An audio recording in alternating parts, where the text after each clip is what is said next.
My name is Justin McClure, and I'm here today with Will Sloan. And you're listening to the Important Cinema Club. And today we are talking about Hideo Gosha, one of the great samurai filmmakers. And when I say that, I don't mean he was a samurai, is that he made a lot of samurai films. Well, thank you. We're off to a good start.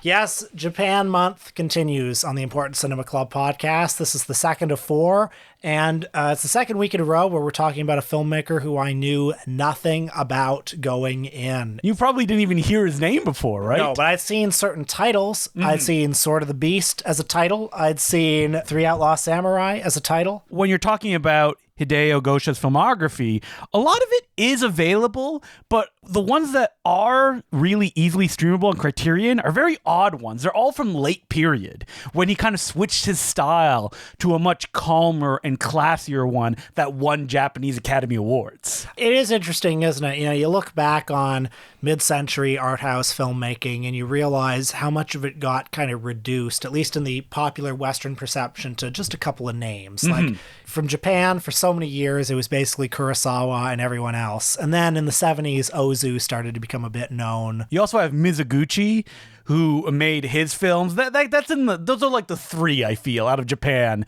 that like the art house crowds are like, all right, we're not going over this. Yeah, but also like those are, you know, so many of the Japanese filmmakers who have become much better known in recent decades were studio craftsmen. I say that admiringly. Japan had a very, you know, rigorously enforced studio system. You look at someone like Seijun Suzuki, who got dumped by the studios basically when he started to implement a little bit too much of his style, you know? What's interesting about Gosha is that a lot of his filmmaking is defined by the kind of cross that he bore being a TV director before he became a feature film director. And it's something that haunted him like almost a dozen movies into his career. Producers who were saying stuff like, this guy doesn't know what he's doing. He's a TV movie guy. Yeah, so here's a filmmaker who came from a lower strata of Japanese society, who began his career in a lower strata of the Japanese entertainment industry, television, an industry that from the film industry's perspective was very stigmatized. He made films in low genres, and his art was often about the people that society considers low people. And I know that, you know, like so many of the greatest filmmakers, he considered himself merely a humble craftsman. Kurosawa, of course, enjoyed great crossover success and auteur status, whereas Gosha mostly plied his trade with what would be considered pot boilers. From the beginning of his feature filmmaking career, Japanese critics already put him in the shadow of Kurosawa, who had kind of made the defining samurai epics with stuff like Seven Samurai, Yojimbo, Sanjuro, and that like trying to make a thriller in the English language, you're always going to be compared to Hitchcock. Like, the comparisons are there right from the get-go. Certainly you can see the influence of Yojimbo on some of these movies. And I think that Gosha's career is split into three kind of distinct phases. There is the first one where he was basically making samurai films in kind of that spaghetti western mold. There are some of them like Samurai Wolf 1 and 2 that are essentially like programmers that are 70-ish minutes long. Just like they do it well. They're not trying to reinvent the wheel. But then it was later on in his career that things started to change. And I read a really good book by Robin Gatto about Hideo Gosha. Unfortunately, it's only in French, so you need to be able to speak French if you want to get into this 2-volume set. And Justin, I will never do that. I mean, if you didn't do it, going through the Canadian system where they force you to learn friggin' French. Well, they couldn't force me. No. And some people like Will, heroic, were able to go through being able to say merci et s'il vous plaît. Trying my best to learn how to conjugate verbs and just couldn't do it. Nightmare. J'ai tué, vous avez. Don't even want to think about it. But anyway, you're right. There are various distinct phases in his career, and actually I'll let you finish what the last one was. The last one was he kind of moved away from the manly samurai epics, and he moved into period stories about like geishas and sex workers, and it became a much more female-centric view. And in those films, those are the ones that won the like Japanese Academy Awards. Those are the ones that were like 2.5 hours long. And when you talk to like fans of his movies, I say talk, I mean read about fans of his movies, there is that kind of, well, I wish his movies were like extreme, like his earlier films. You wish the later ones were extreme. Yeah. Instead of the more, it could be argued it's an older man's film, the kind of like, oh, I'm making prestige films again. Like he did another remake of the novel that Gates of Flesh is based on. And that's a movie that got adapted again and again and again. And he's like, all right, I want to give my crack at it. Now, I'm minimally qualified to say exactly what his recurring themes and his worldview were, but I take it from trusted sources that Gosha himself said that his philosophy, his worldview, something that recurs throughout the films, is this sense of animal logic. Mm-hmm. Basically, we're all beasts. We're not able to overcome our beastliness. It can potentially lead to our ruin, but we can also use our beastliness to our advantage because we're all beasts. It could be said that like the roving dog is a visual kind of theme throughout all his films. There's almost always a roving dog in a Gosha picture, and that's kind of how he views all of the main characters in his movies. So people often say that his work is bleak, cynical, that popular word nihilism gets thrown around sometimes. But I mean, what you also see in the films is a deep empathy for the underclass, and I think a very deep class consciousness. Certainly all the films that I watched for this episode are about, you know, these systems that exploit people.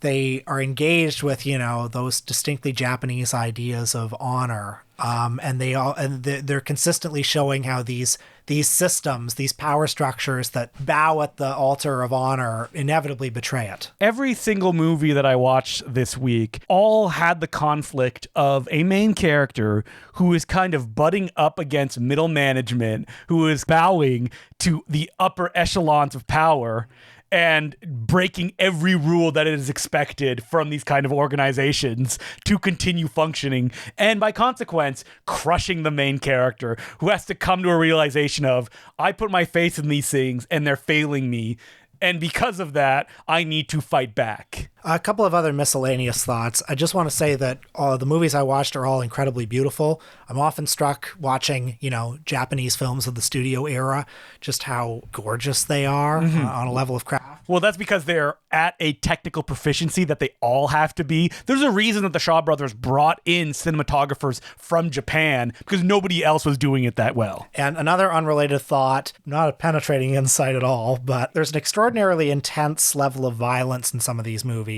And the violence is not poetry here, is it? It's very bloody and difficult. It's a struggle, oftentimes, that there's very little of the artistry of like, oh, this badass, look at him just take down all these guys. And I learned that when he was working in TV, and we'll give some biographical information in a minute, but when he was working in TV, you know, he was making a samurai show on very, very small sets with very few resources, and so much of it became about the look on people's faces, you know, the struggle, the emotion of that, rather than the swordsmanship per se. In one of the documentaries that we watched, there was like someone that made a comment that Gosha brought like this kind of loud crunchiness to the way the swords hit, which is something they usually associate with television, but he brought it to the movies, this kind of intensity that you don't see there, that TV filmmakers oftentimes use because they have no resources, and Gosha just kind of transitioned that to the big screen as well, even though that a lot of the technical crafts people kind of look down on him for doing these kind of things. Now, Gosha was born in 1929 to a working class family in a working class neighborhood. The Asakusa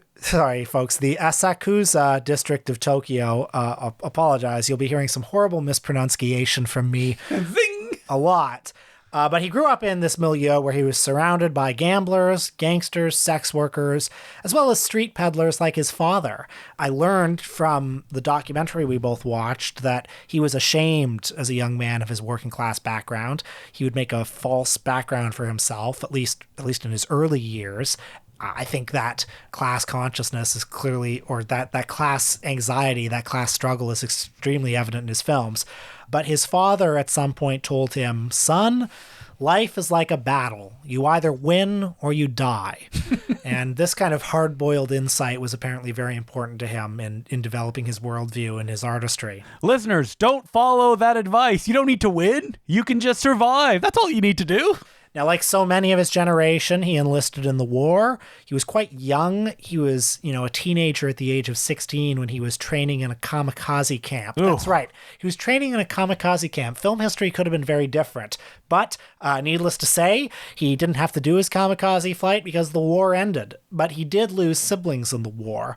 And again, one person in that documentary said that the idea of being a survivor became very deeply ingrained in his soul, in his spirit. And you can see that in his work as well. So after the war, I know he worked as a journalist in radio. He was a news reporter. And then he got into TV where he directed, crime dramas. He worked at a network called Fuji TV where he made a TV movie called Muchikura in 1961, which was a sort of remake of Billy Wilder's Ace in the Hole. Yeah. I would love to see that. And then Not even listed on Letterboxd. Yeah, and then in 1962, he made his first period drama. They call them...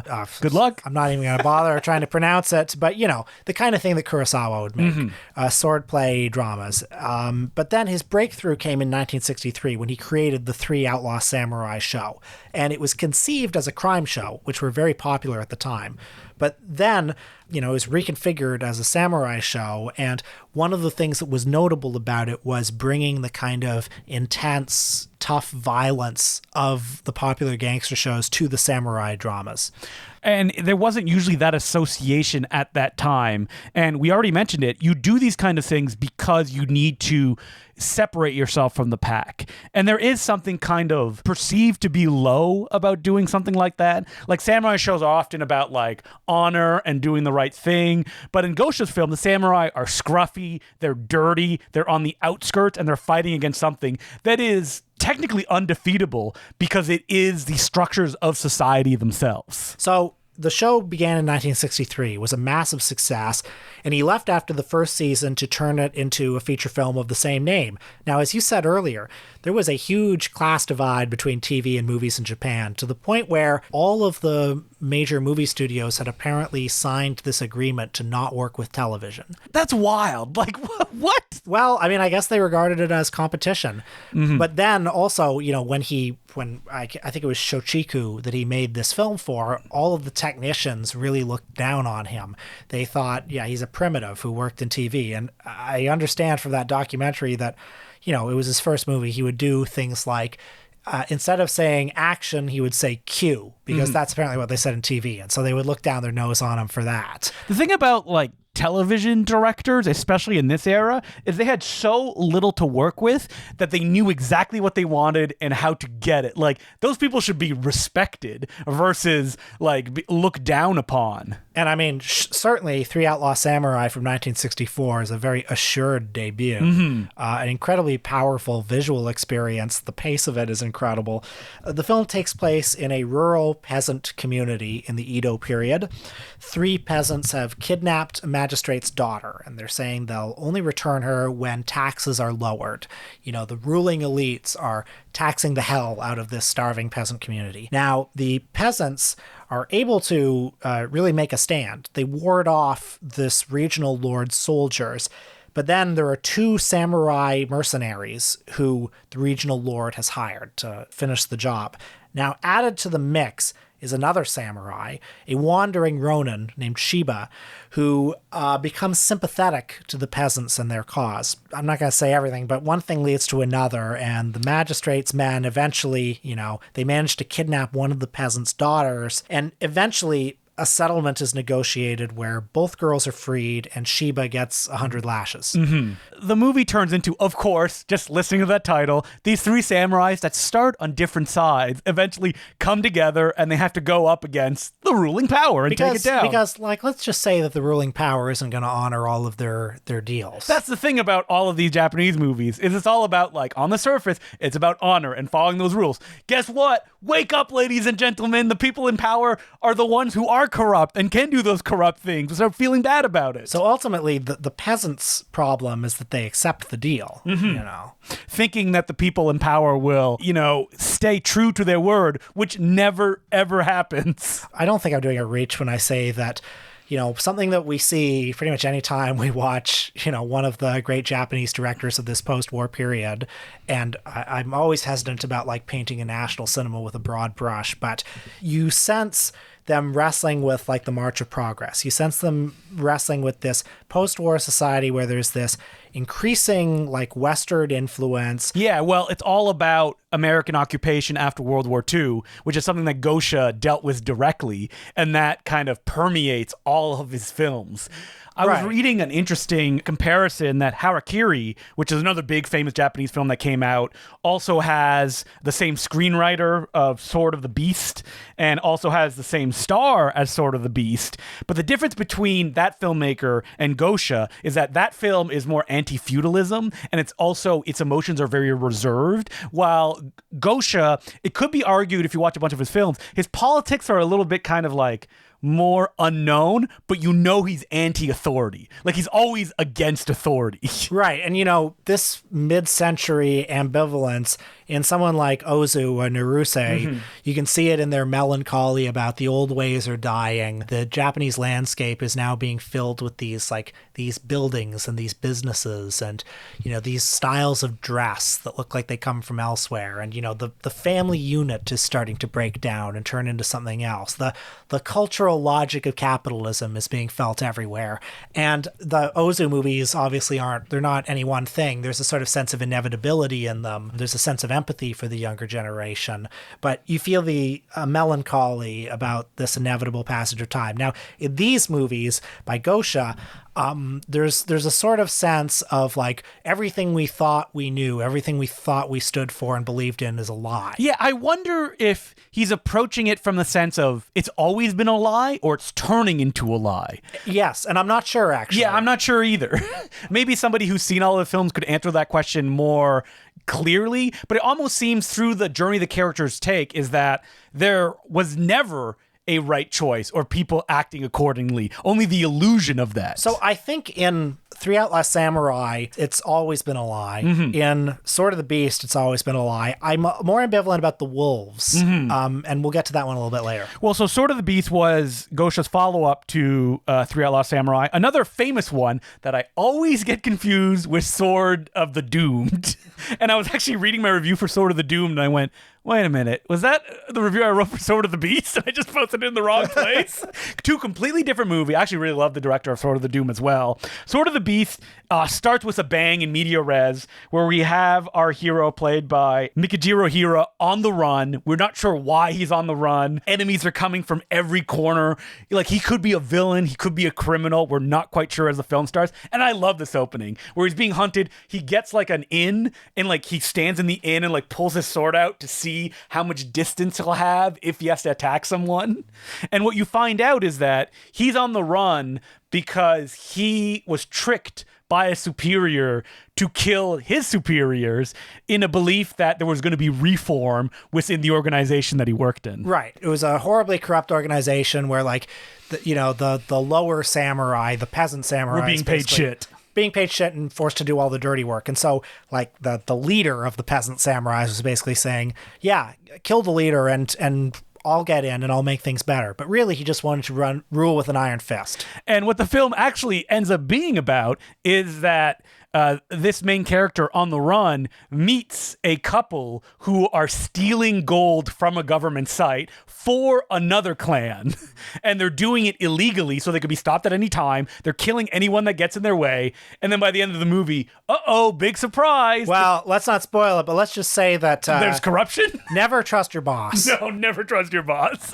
If you're under them and they can get a slight advantage by brutally killing you, they will do that. Yes, and I think that this is another movie that suggests that it was always a lie and that power structures like this are inherently corrupting. I'm not certain about the wolves, though. So this one from 1971, a few years later, it's in color. It's a straight-ahead crime film. It takes place in the early years of the Showa era, which began in 1926. And the plot opens with the release of more than 300 prisoners who were pardoned in a goodwill gesture. This opening is so awesome, where they're like stepping out of the prison, and then you see the crime, which was like this brutal sword fight in a cinema that caused them to be locked up, where they're just like fighting through the seats in the cinema as it's playing, just like slicing people open. So one of the prisoners is Iwahashi, played by Tatsuya Nakadai, who's very good, by the way. He's Those big soulful eyes. He's a Yakuza henchman, basically. He was imprisoned for killing a rival Yakuza boss, and that should indicate the level of blind loyalty that he was willing to summon for his clan, for his cause. But the world he's been released into after, 10-ish years or so is very different. He used to be the number 2 man in the clan, but now the number 3 man has surpassed him, and the old clan is merging with the enemy clan, the one that he killed for. So he tries to keep his head down, tries to integrate into the new system, finds that the new bosses, no longer possess that same code of honor that he once knew. That perhaps a friend of the protagonist did some bad things to cause this clan to merge. And most egregiously, the daughter of Iwahashi's old boss, the one who he would kill for, is being thoughtlessly, cruelly forced into marriage with the boss of the enemy clan, basically as a goodwill gesture. So this movie, The Wolves, is like the end of a trilogy, like a thematic one, where Gosha's style kind of changed with the movie Goyokin, which came out in 1969.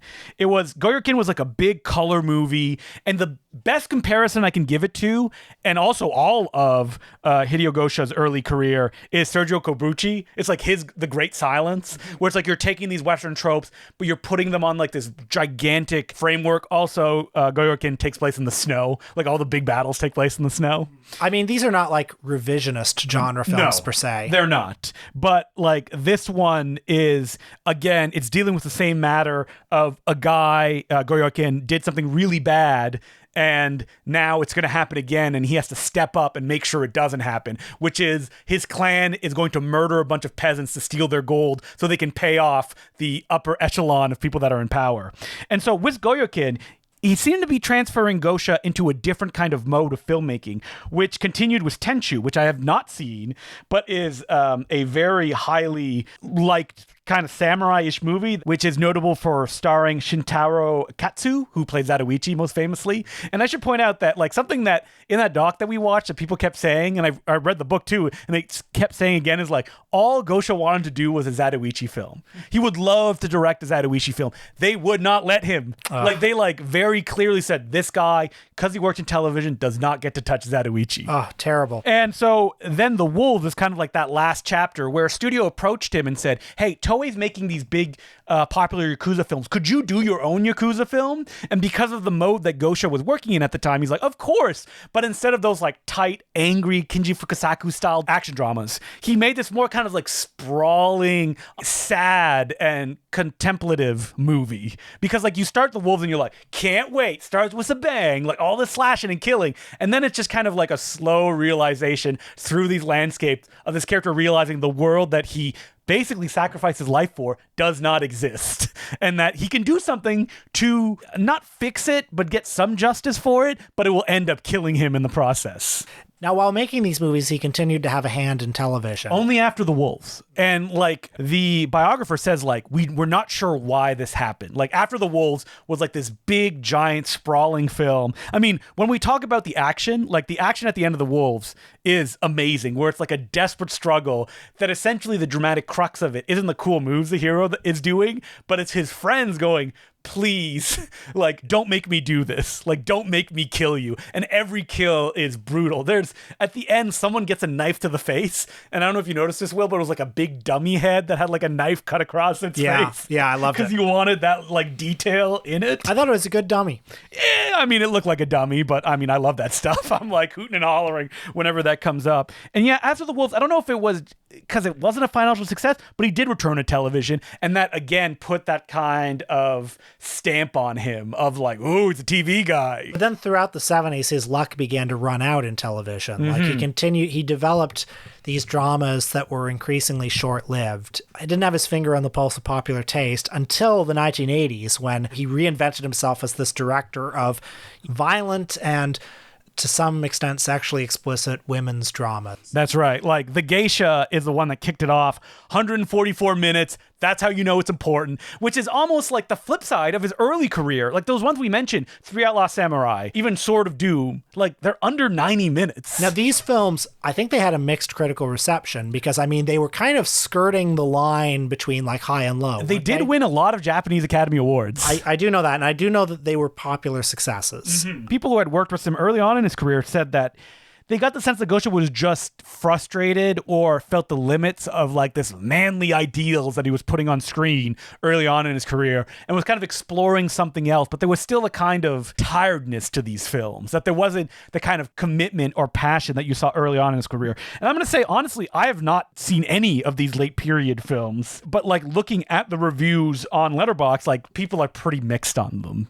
And that it feels like the kind of, prestige films that you would see around Oscar season, even though that they do have that kind of like Gosha sweatiness and violence, but there's a reason that they're not really in the conversation as much of his very present early work of a guy coming out of television, has something to prove, but he has all the tools in the early television filmmaker's handbook. The thing about like television now, if you're a TV director, you're on a factory line in a different way than you were in the early 60s. Like there's a reason that a lot of the early directors in television, like John Frankenheimer, Sidney Lumet, became amazing film directors. And it's because they had to develop a vocabulary of cinema in television. That is not the case anymore. But Gosha was one of those guys, and it's amazing to see his early films and see him deploy that style. So I'm a broken record on this podcast about another director that I didn't know much about and who I now like. So I hope that people listening to this, like maybe they never heard of him before and they will go watch his earlier films, because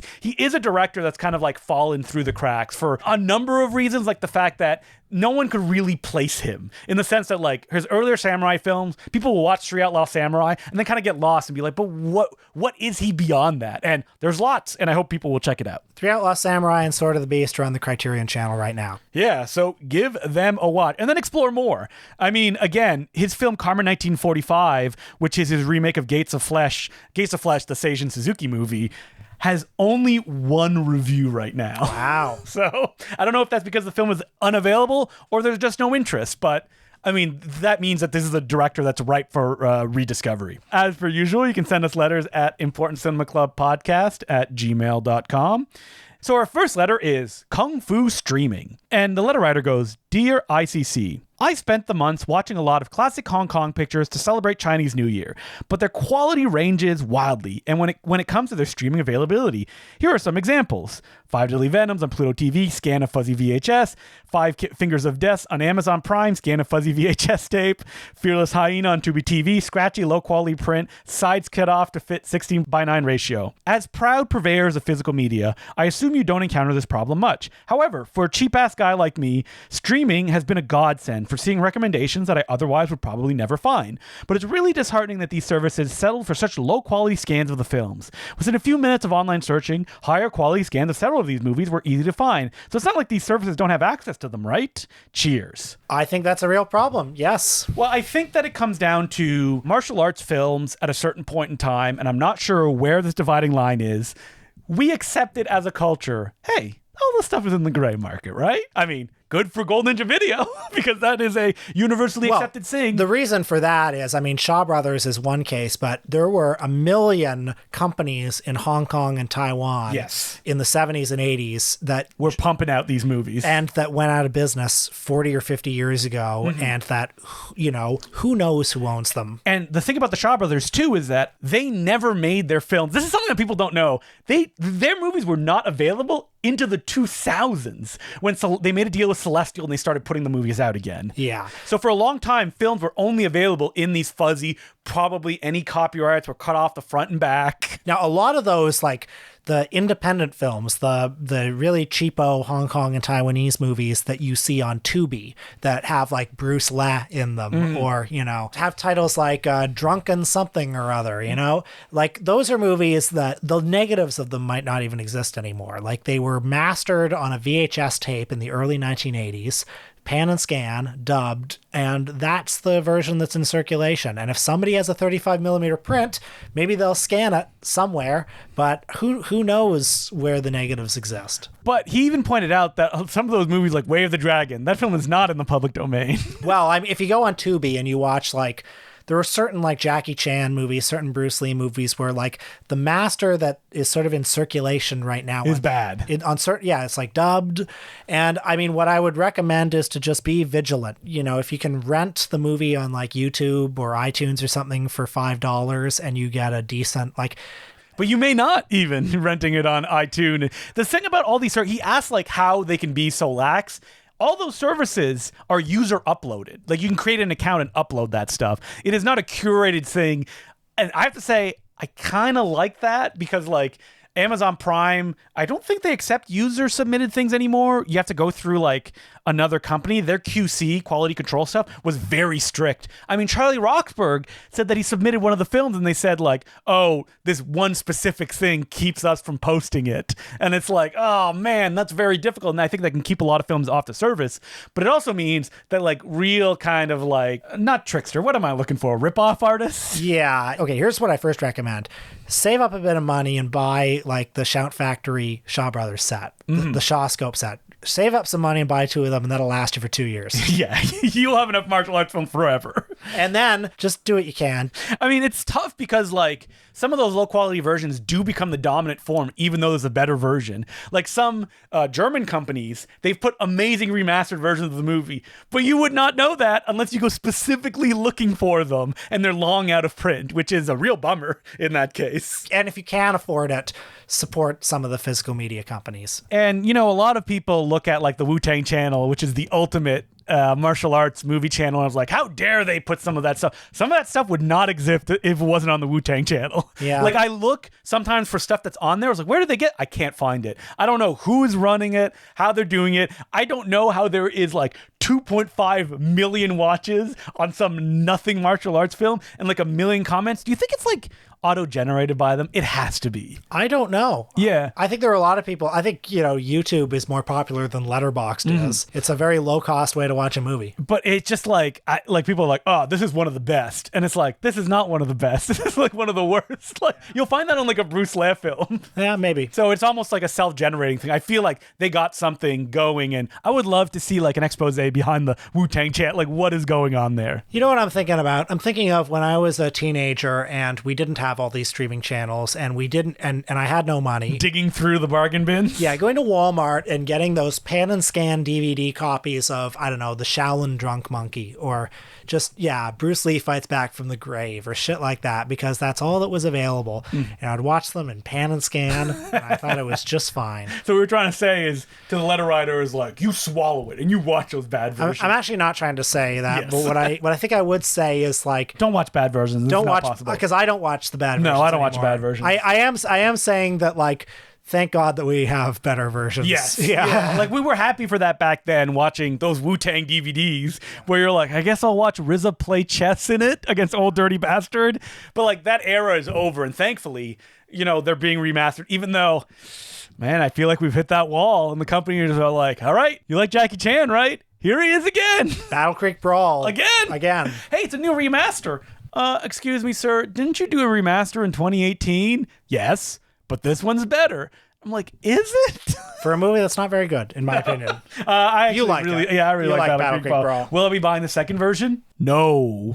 You know what did come out recently is that all those Eureka Blu-rays from the UK, Shout Factory is putting them out with all the special features at a much lower price point too. Yep, what a fool I am. So like Iron Monkey came out and was like, oh wow, whoa. There's so many special features, they're not even listed on the back of the box. It just says like interviews. And if you look, it has almost every special feature from the original like Hong Kong Legends versions, from the Eureka versions.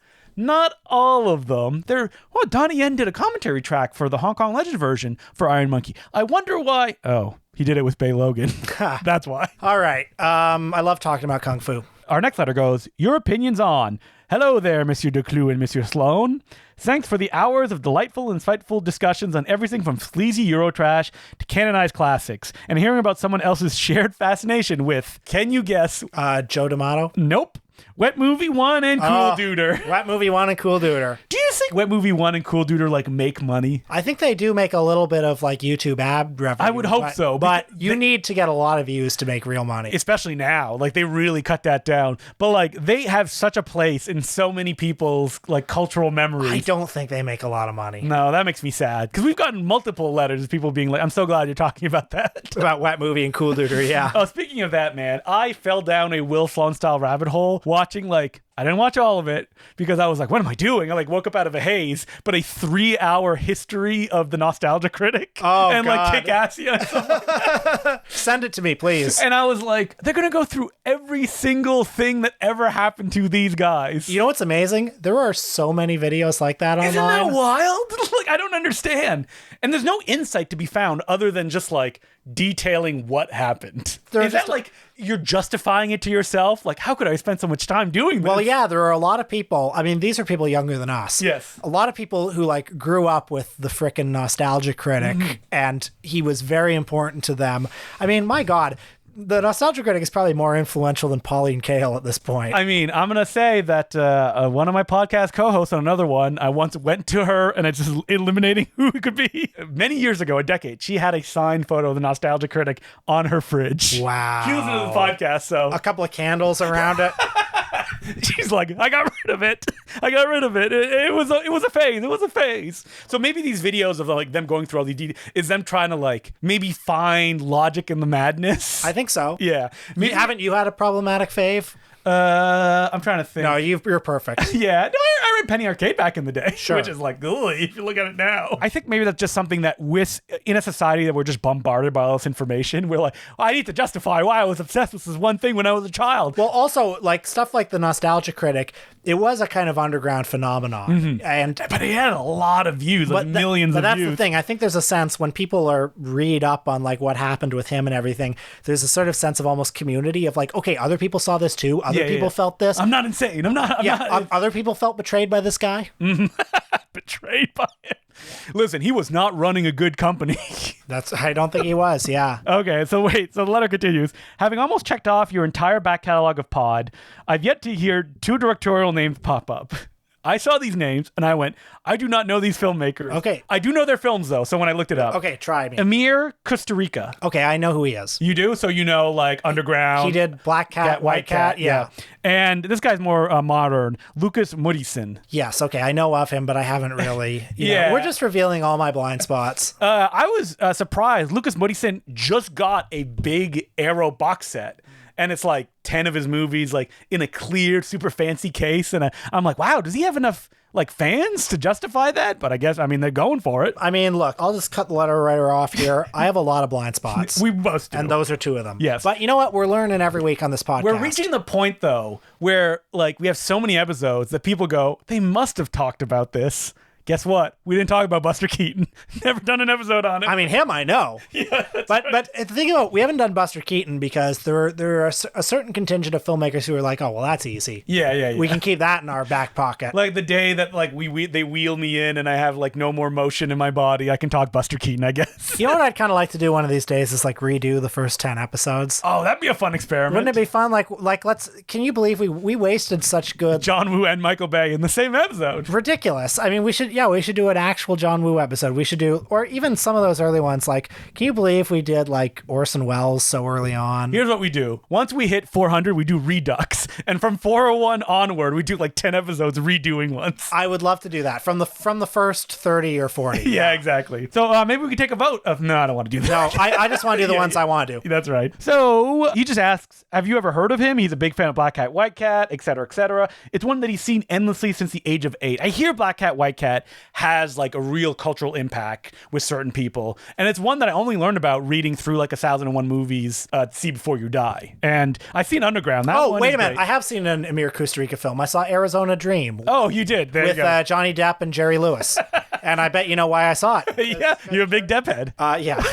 Is it Monday yet? because Jerry was in it. And you know what? I thought it was a delightful film. I loved it. Never seen that one. Yeah. So thank you very much for the letter. And it's always good to have reminders of filmmakers we can add to the, because I think like doing the guy who did Black Cat, White Cat, that'd be fun to do. Yeah. And it'll give you a reason to watch Arizona Dreams again. Yeah. Not that you need one. So if you have any other questions or comments, you can send us to us at importantcinemaclubpodcast@gmail.com. This week on our Patreon, sometimes episodes come to life by acts that we do day to day. Events that happen, and we go, we should do a Patreon episode on this as we leave our seats at the cinema having experienced something that no one else has in that context. Justin and I went to the Review Cinema in Toronto to watch the Bobcat Goldthwait comedy Hot to Trot, the definitive talking horse comedy. So if you want to hear us riff about talking horses for like 10 minutes, Will shows one of his ignorances. And that's 10 minutes followed by many more minutes of 15 discussion. minutes of Hot to Trot. Yeah. Check it out, patreon.com/The Important Cinema Club. John Candy plays a talking horse. And then beyond that, years and years and years of bonus content. Yeah. Check all of that out. Oh, and before I forget, I'm doing a new thing where every Monday I'm trying to screen movies on the Twitch channel, twitch.tv/Important Cinema Club, that is related to the topic that we're about to do. So just check out Monday, 8 p.m. EST. Mega members of the Patreon page get to vote. There's like 4 choices every week, and whatever wins gets to be shown on the Twitch channel, and it's open to everybody. You don't have to be a patron to watch. Keep an eye on the ICC Twitter page, for updates on that. It's fun, and you'll meet friends and maybe even your future wife or husband. And that's the Important Cinema Club guarantee from Will Sloan. Well, Japan Month continues on the next episode with Hisayasu Sato. And this is a filmmaker. And I'll make sure I pronounce it right next time. This is a filmmaker. Yeah, you'll find lots of videos saying his name.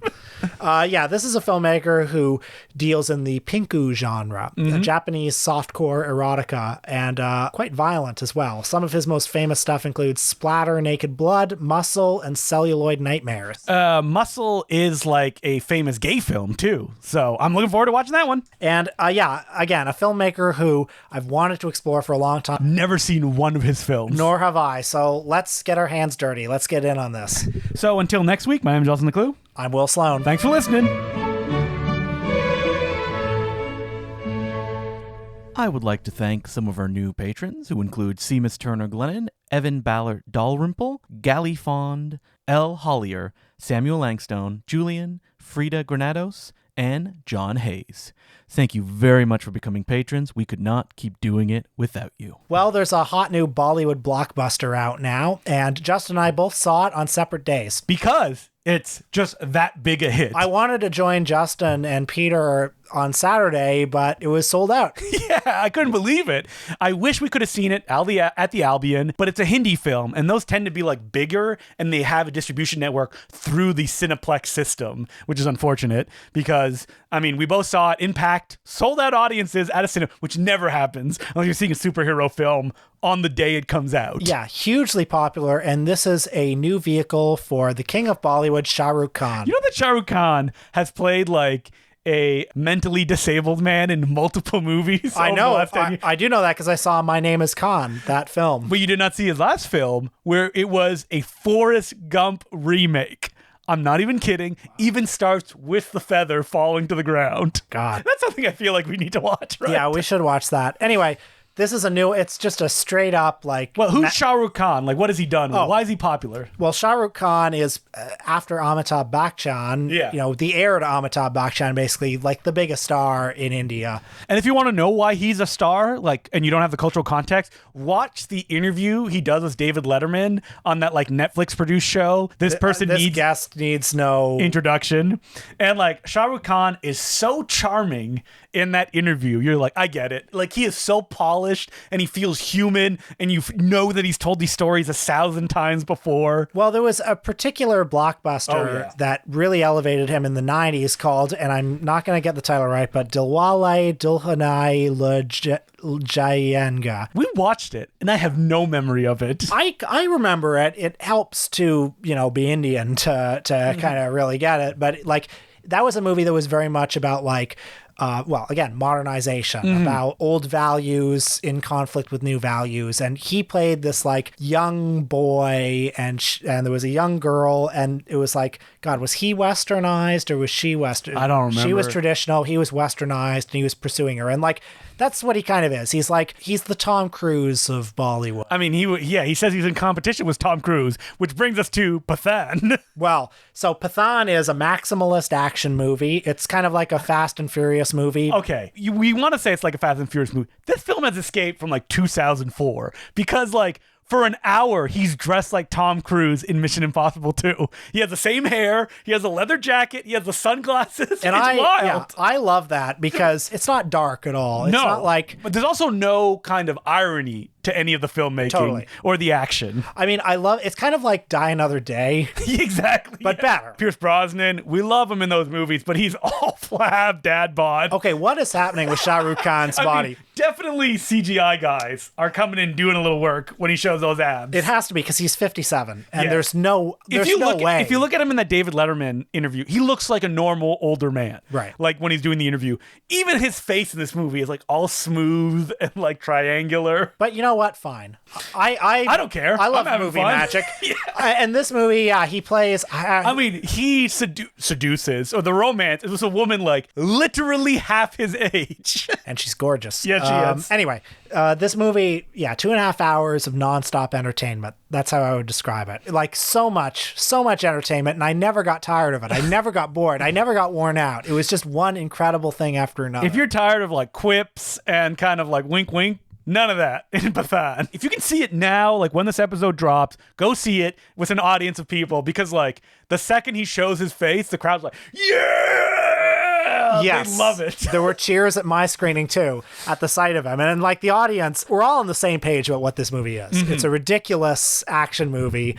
It's a little bit campy. It's anchored by the charisma of Shah Rukh Khan. Now, you may not know about what happened at a certain part in the movie, but there is a cross-pollination of universes that happen. Right. So there's another gigantic Indian star who shows up reprising a character from a franchise. Yeah, called Tiger, played by Salman Khan. Now, I've never seen these movies because the Tiger films are supposedly, when you get into these Hindi blockbuster territory, you get into very noxious political stuff. Well, yeah, and I mean this one, Pathan, it's trying to be like, not all Muslims are bad. well, it's a patriotic movie. I mean, Shah Rukh Khan himself is Muslim. There you go. So, I mean, I'm sure he has a complicated relationship with this stuff. If you want to look at the star of Tiger, Salman Khan's Wikipedia page, it is harrowing. Like, your eyebrows will shoot up off of your head reading. Have you ever read into his... No, I haven't. So he basically...